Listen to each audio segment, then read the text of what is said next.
Hello everyone and welcome back to the channel. In today's step-by-step tutorial, I'm going to show you how to find which application is using your internet connection with TCPView on Windows. If you've ever wondered which apps are sending or receiving data in the background, or if you want to monitor network activity in real time, TCPView is one of the best free tools available.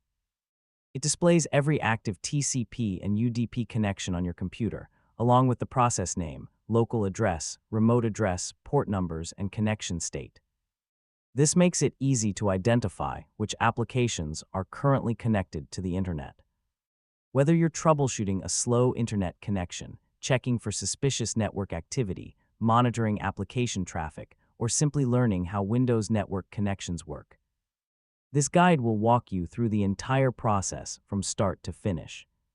In this tutorial, you'll learn how to open TCPView, identify active network connections, find applications that are currently using the internet.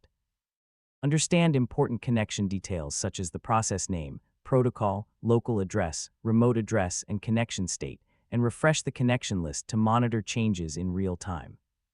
So, if you're ready to see exactly which apps are using your internet connection on Windows, let's get started.